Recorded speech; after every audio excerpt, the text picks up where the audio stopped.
I would love my child to have that capacity of just like, if there's a challenge, just like find a way.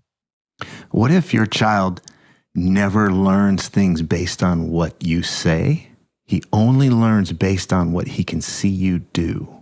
Oh, I saw my dad. He was afraid of being called an idiot, so he stopped. Or I saw my dad. He was afraid of finding out he wasn't good enough, so he stopped. What do you want him to learn? That's a fucking nice way to just, oh, sorry. I just swear sometimes. It's a really amazing way of seeing that the only way he can see through these challenges will be if he sees me doing them myself. You are listening to the new man beyond the Macho Jerk and the New Age Wimp. Your host is men's coach Tripp Lanier.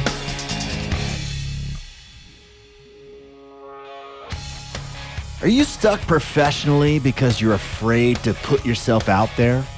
Why do we sabotage opportunities that would make us more successful? And is it possible that doing scary stuff can ultimately feel fun? Today, we talk with someone who's limiting his opportunities because he's afraid of criticism. We put his fear in perspective, find his courage, and even have fun taking action. What you're about to hear is an actual coaching call. The person being coached volunteered and gave explicit permission to have our conversation recorded for this podcast. The email that you sent me was a little brief, and so I'm curious if there's just anything that is top of mind for you that's an opportunity, what feels like a trailhead for you to start our conversation today. Who knows where it'll go, but yeah, what feels like a place to start? Okay, so there are like many pinpoints, I would say. It's like I kind of like feel like kind of like stuck professional wise, sort of. Sometimes I self-sabotage myself because I feel like if I'm asking, it's just like taking from someone. That's like, I have that feeling sometimes. On the other side, one thing that I heard you when you were on Jonathan Stark's show, when you were talking about courage, that's one thing that I kind of like rationalize, but it's really hard to have sort of like implement in either day-to-day life or business life. Those would be the highlighted points of what's going on now. 2-3 years ago, almost, I got a facial paralysis. Like my body shut down, kind of like half of it at least, and that kind of like it was sort of like wake up call. I'm feeling it took some of my self confidence in just like socializing or just like doing things more socially, right? Okay. And you mentioned something about courage in there. I don't recall the podcast, the interview that I did there. So what do you, if you could just briefly summarize what the point was or the thing that stood out for you?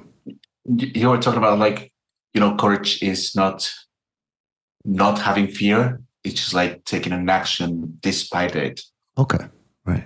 And yeah, the way you rephrased it, sometimes it was like that you used to work with boys that are still boys in their 60s, and that change of mindset that was like really impressed me also. So okay, great, thanks for giving me a little more clarity there. Okay, and so there's an element here of feeling stuck professionally, and maybe there's a little bit of self-sabotage there. There's a challenge of asking for things, at least professionally, even feeling like you're taking something away from somebody if you do that. Is that right? Like, that's the closest that I could articulate it. That's the closest I could call it what it is. So I have this newsletter that some people are finding really interesting, but still I'm not kind of like pushing it to other people, saying like, hey, or even to some friends that are saying, hey, here's what I'm doing. And that same pattern I've started to recognize lately. That happened also with my work, and I feel it's like a catalyst or like an accelerator of it.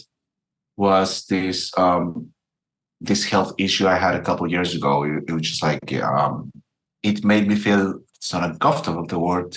I'm kind of like diminished, you know, from what I used to be, and I was like, Okay. All right. doesn't make any sense. Let me see. So what I hear is there's an element of it's not really okay to show yourself or to show up or be out in the world. There's a tendency to want to hide a bit. You didn't use those words, but that was the impression I got. Does that fit? Yeah. Yeah. Okay. And this can be related to the facial paralysis that you had a couple of years ago. You're tying a line between that. But were you that way before the facial paralysis, or were you more outgoing? I think I was pretty much outgoing. Okay. So now, like, I'm thinking way back in time to when I was in high school, and there's a story that I have, and my mom tell me like, "Hey, why aren't you having all these really good grades? Because I know you can do them, right?" The things that I saw that all the good grades were like kind of labeled as nerds, and I didn't want to be nerd. Mm. So I knew I could do it, and I was just like, yeah, I'm just trying to keep a low profile. So yeah, as you were saying, like I was trying to hide, not to stand out. Okay. Years later, it changed because I was doing several things, and I was just like very open and yeah, I felt definitely like more open. And after this facial paralysis, it just like kind of like drew me back into this keep a low profile, don't make a lot of noise, and it's working less, but still, it feels a bit there yet.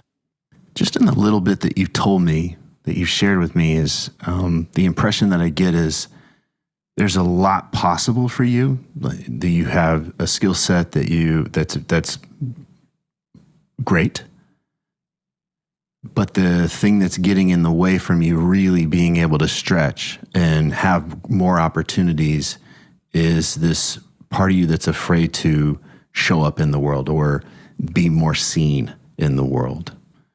Yeah, exactly. I've been told I have these really great skills, or just like thinking or seeing things in a different way, but all of it is still in a very small scale, or just really behind the scenes without being that outside. Okay. Just because we can do something doesn't mean we have to. But do you want these opportunities that would be available for you if you had the choice, if you had more choice to extend yourself, be more visible in the world? Do you even want those opportunities? Yeah, I think so. I feel like it would improve the quality of life that I currently have, and also for my kid, it would improve the quality of work that I could do. Mm-hmm. And from there, I have this feeling that I might be able to choose better or pick better whatever opportunities are. So it doesn't mean that it has to go all the way from 1 to a million, right? But going from 1 to a few thousands, and from there start choosing what's the right amount of water to fill the bucket. Say. Okay. Right. The real powerful concept here is that you are in a place of choice. That if you want an opportunity, essentially you can choose to engage that. Whereas if I'm unwilling to do X process, I'm removing that choice from me. I'm saying that's not for me. Yeah. So I want to just make sure we're on the same page here, that it's within your power, and it is a choice to engage those opportunities. And there's also a cost in terms of it's going to require energy, it's going to require effort. But I think the big one here is that it's going to require some kind of vulnerability on your part. Does that land? Yeah. Okay. And I want to understand what this vulnerability is for you. When we talk about you being seen, what does that mean for you? What happens if we see you? What happens if we read your email? What happens if we get your marketing or we are aware of what you're doing in the world professionally? What might happen to you? What's the negative thing that you're trying to ensure that doesn't happen? So the question is, what happens when I am able to be seen, right? What do we want to make sure doesn't happen? Which is why you're hiding out essentially. So if I hide out, X can't happen to me. So what is it so one of the things is kind of like being called out on this like contrarian thing. Can you explain that? What does that mean? Called out. So there was this point on time where I'm against like the concept of personal branding. And there was this other person just like posting about it. They said like, hey, I was just making questions about, I don't think that people can be brands and blah, blah, blah. And the answer that I got was like basically calling me an idiot in different words, but just getting that resonance of more people behind it. Just like showing sometimes that I'm not good enough when I think I am good enough. Yeah, those would be like the worst case scenarios, I think. Worst case. Okay. So I have an opportunity, or I have opportunities that are available to me, but I'm going to choose not to engage those opportunities or their potential, all of that possibility, because some people might think I'm an idiot, or some people might not think I'm good enough, or I might not feel I'm good enough. Is that what you're saying? How would you change that? The rational part would say still doing it and not give a crap about it. That's the rational part, but being outside completely still gets me stuck, like even in my brain right now. Like I sort of like got paralyzed. Okay, got it. Well, I just want to make sure we're clear what the threat is, right? So this worst case scenario is that it was 3, right? Being called an idiot, and at this point, I'm like, okay, who cares? That people think that I'm not good enough, or that I think that I find out sort of like that I'm not good enough also. So those last 2 resonate more than the first one. So I find out. I like that. I find out I'm not good enough. And what happens if you find out you're not good enough? What I've been usually doing is that I work really hard to be really good at it, or I move into something else because it doesn't make sense to spend like that lot of time and effort in something that I won't be that good at. For example, at university, I used to play basketball, and I wasn't the tallest, the fittest, or anything. And this coach showed the other ones on the team. They were like, yeah, look at him. Like, he's not that good. Like, he's not the best shooter, but he just like forces himself into it. So you persist. Yep. Okay. So you actually know how to persist even if you're not the best. Yeah, I know. Okay. So you do have a child? I do have a child, yeah. Okay, great. And how old is the child? Turning 3 next week. Okay, great. How would you want your child to respond to challenges? Do you want your child to shrink away from challenges? Absolutely not. No. Well, what's different for your child? That he's not me, maybe. So you get a free pass. You get to shrink away from your challenges. I totally get where you're going. Yeah.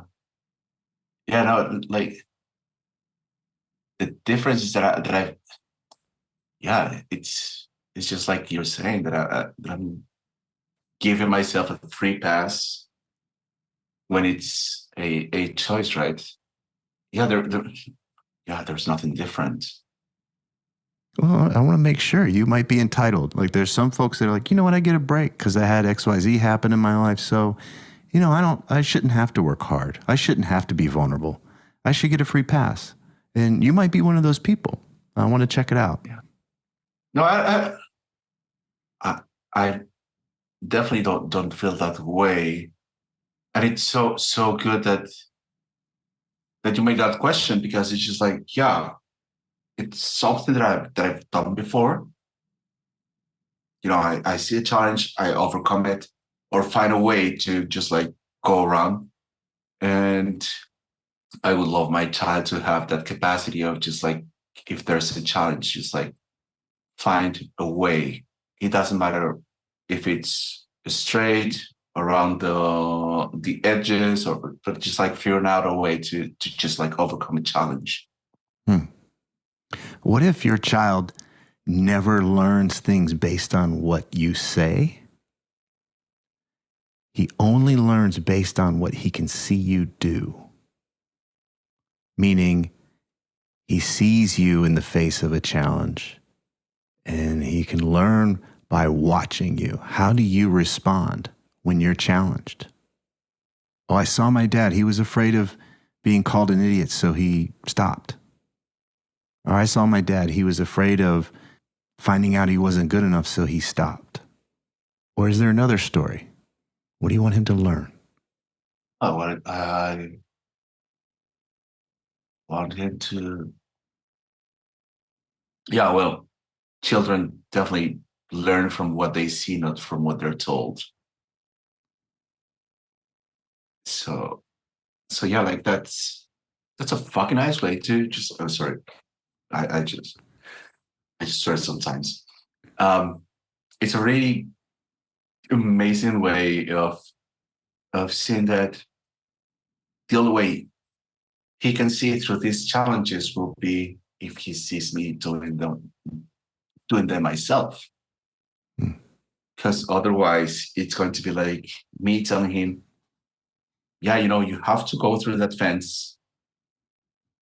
And I just stay here in the back, safe. Right. And imagine how great it would be to see his dad, who was even afraid. He felt afraid, but he did it anyway. No, in this conversation, it's about like, okay, these are the worst case scenarios, and two of them, the first two have nothing to do with me per se, and the third one, there's always a solution to it. I sensed something shift in you when you started thinking about your role as a father. Not that it's our job to prove anything to our children, because that's a trap. They smell that. But it is our job to demonstrate things. And I felt something shift in you. It was like as if early on in the conversation, I was talking to the younger part of you, the young man, the boy, obviously afraid. And you know what? I'm just going to avoid, because that's what we do as kids. We're just going to avoid shit. And then I felt you step into, wait a second, I'm a father. I've got a job here. And I noticed I trusted you more in that. If we were on my team, we were working together or something, I want to know you're going to do the thing even if it gets uncomfortable. Like I can depend on this guy I can depend on him up until the point where he starts worrying about what other people think of him, and then he's no good. So it felt really, I just want to reflect that to you. Like I felt this shift. I was like, oh, wow, who's this guy? Thank you, man. So the question then becomes like, which one of you is going to show up and lead your business, essentially? After this shift, yeah, it has to be, because otherwise who's going to do it? Yeah, even if I dedicate and it's like it happens to be not the best at something, I can choose of either being good enough at it or finding something that's still I can be really good at it. But as you were saying, it's a choice on which path and soft paths I can find, instead of just like being, as I was feeling a while ago, just like paralyzed without being able to think or talk, because there were just like too many either thoughts in my head or just like pure fear that didn't let me go through any of it. Yeah. I don't know if you're like me, but there's definitely a few voices in there that just want to resist everything. They can always find a reason not to do a thing. Yeah. So it's good to come back to, what is it that I want to do? Because I can find, I don't know if this is true for you, but I can find my self-assessment to be pretty off most of the time based on that, right? Oh, well, I'm not this or that, so maybe I shouldn't do it. This is a pretty terrible reason. Funny thing, that's what I do for my clients, right? Right? So, yeah, if I want to do a thing, then I can get into a creative mindset. What do I need to learn? Who can help me? Yeah. I can ask for help or for whatever, and it's a way of, that's the thing. Like now it makes absolutely sense. I didn't put myself out there or didn't ask for anything because I was afraid I was going to be called an idiot, or just like, hey, you're not good enough. It's like, oh yeah, you're not good enough, and then it's like, oh shit, I'm actually not good enough. What if that happened every day? Like, what if you were good at that? What if you were good at taking that punch? What if that didn't have its power anymore? The reason why I ask is there's a finality to the way you talk about it, as if somebody said that and it was proven, like, I'm not good enough. There's just like, well, that's it. Yeah. I'm done. Like that's what I feel is like, that was the boy, in your terms. But now it's just like absolutely nonsense. Because if it happens, it's like, okay, no, I want to understand what's making you either say that or think of that this way. And from there, I can take a choice and just like step into, okay, I find another way. Or maybe I was absolutely fucking wrong. And I need to change my perspective on things. And still move forward. Not even like stay paralyzed. Yeah. The reason why I like that, what I'm sensing here, is that there's a party. It's like, I'm willing to go into this as long as I can't be proven that I'm not good enough. Well, then we're always going to stay stuck. Because who's got it all together, really? Because we always have room to grow, and we can always be our own worst critic. But if you know going in that you're vulnerable to that judgment, well, we don't have to take it personally. In fact, we might even seek it out. Why would I seek this out? Because it could help me improve. It doesn't have to be personal. Me not being good enough at XYZ doesn't mean I'm a jackass, or I'm a terrible person, or I'm a piece of shit. So, but it could mean, oh, I've got an opportunity to get even better at this thing. This is great information. Yeah. So there's a highly technical term for this process that you're talking about, where we go from worrying about what other people are going to think about us to engaging the process and getting good at it, and eventually even enjoying it and having fun. And this technical term is getting over yourself. Very technical. Very technical term. But that's usually where we find that the fun and the creativity has been sucked out of whatever we're doing.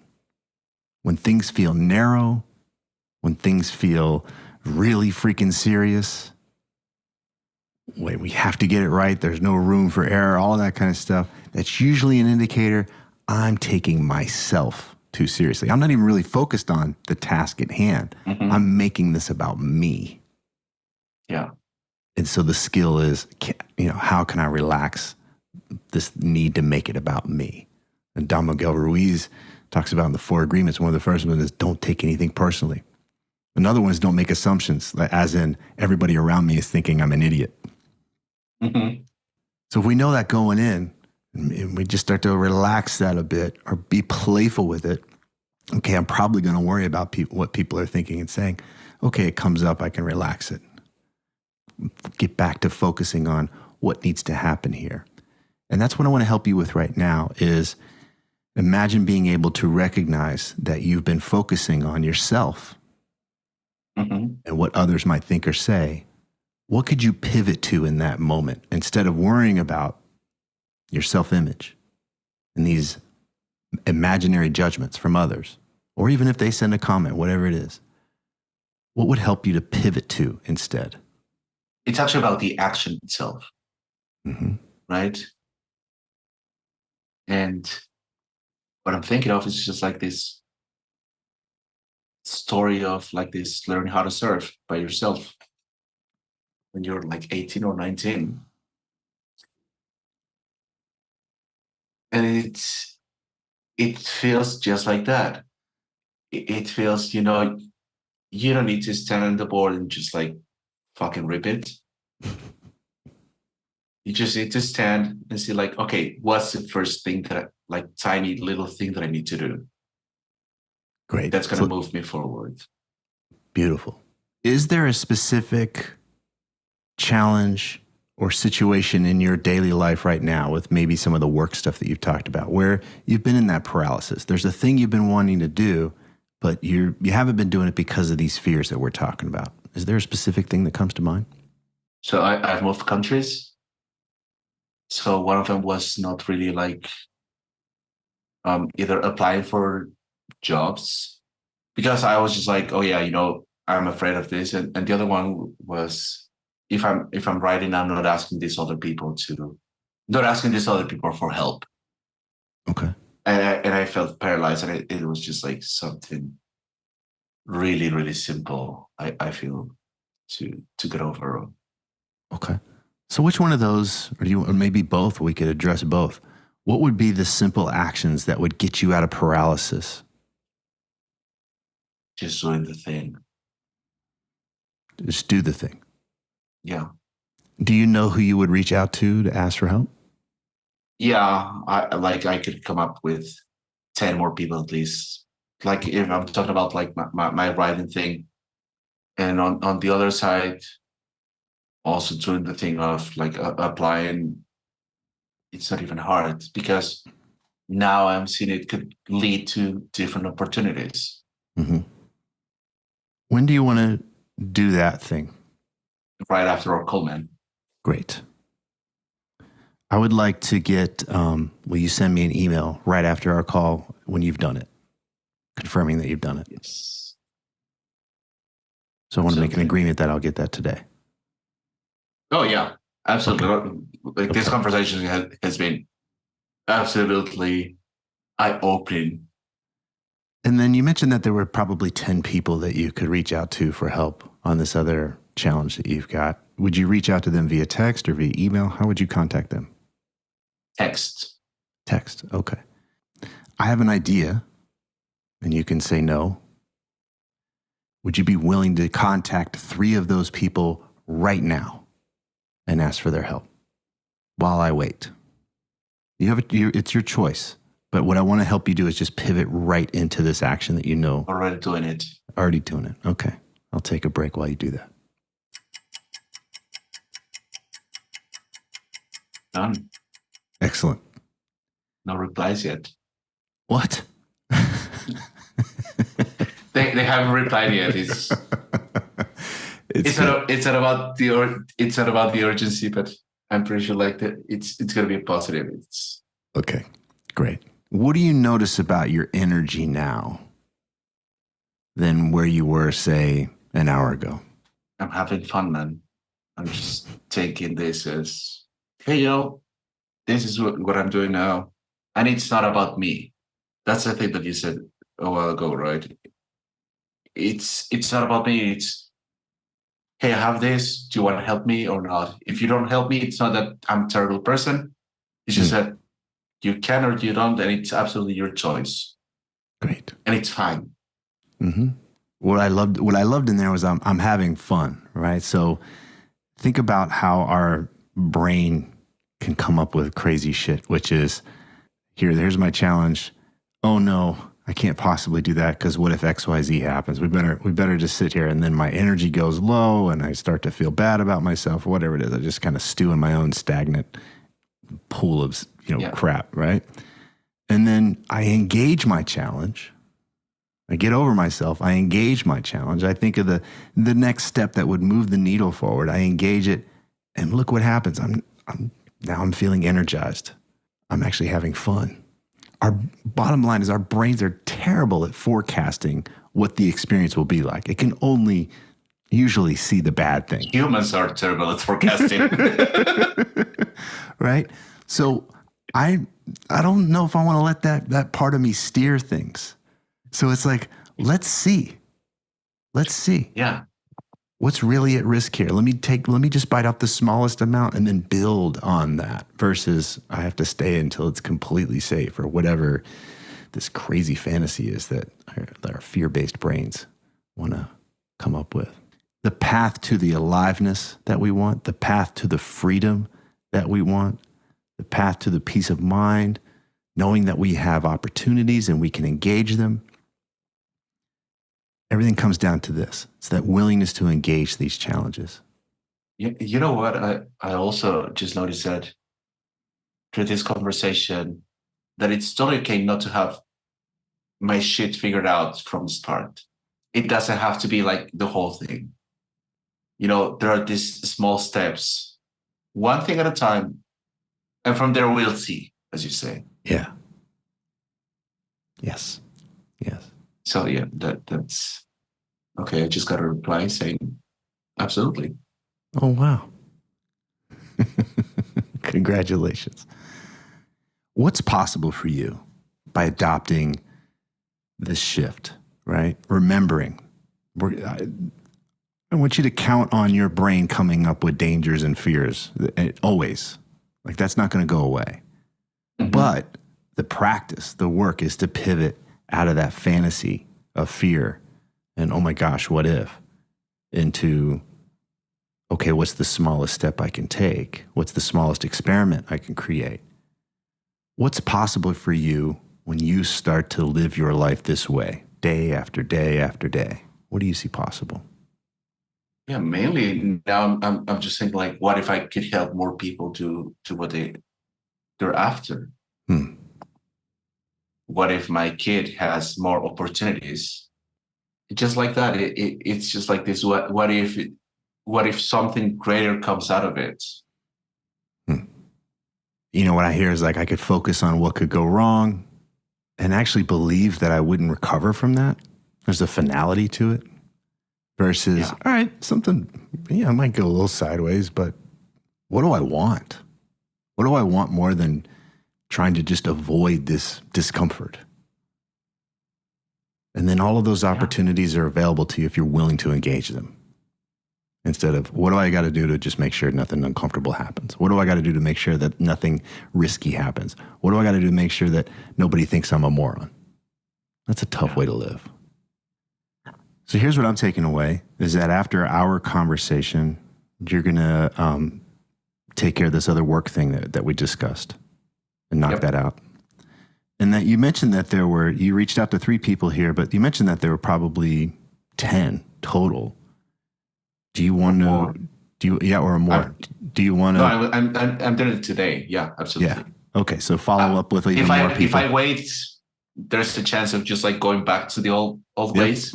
Yeah. Okay. So better to just like crack it up now. Okay, great. So the agreement that we can make is that you will follow up with me that, all right, you took these steps. And then the process is rinse and repeat, right? I mean, where the coaching process comes in is having these conversations. Okay, what's the next thing that needs to be done? Well, I'm scared to do XYZ. Great, let's go do it. And then we just keep chunking away at it, right? So that's where that structure's in place so that we can't hide out and so that we have accountability and we just keep you just keep working those steps over and over and over again. And that's what creates that transformation. That's what creates that lasting change. Okay. But you're taking the first step here. It's beautiful. All right. Who else is going to take it? Who else is going to take it if not me, right? Good. Okay, my friend. Well, I'll be on the lookout for your emails here, and very excited to hear how this continues to unfold for you. Absolutely. Man, I immensely appreciate this. You're so welcome. It was so fun watching you make that shift. Yeah. Thank you. And I'm excited for your son, too. Thank you. Yeah, that excites me the most. Imagine that. Imagine those two different fathers, right? The father that shrinks away from challenge and the father that learns to lean into it and guides his son to do that as well. Not to be perfect, but this is what we do. This is how we live life. We lean into our challenges. Man, this has been amazing. Beautiful, man. I absolutely appreciate you and your time and your help. It's been great. Awesome, man. Great. Well, I look forward to hearing from you. I'll get back to you in a few hours before I go to bed. Okay, man. Take care, brother. Okay. Thank you. Bye. Bye. If these interviews are helping you, please leave a positive review on whatever podcast app you use so that others can discover the show more easily.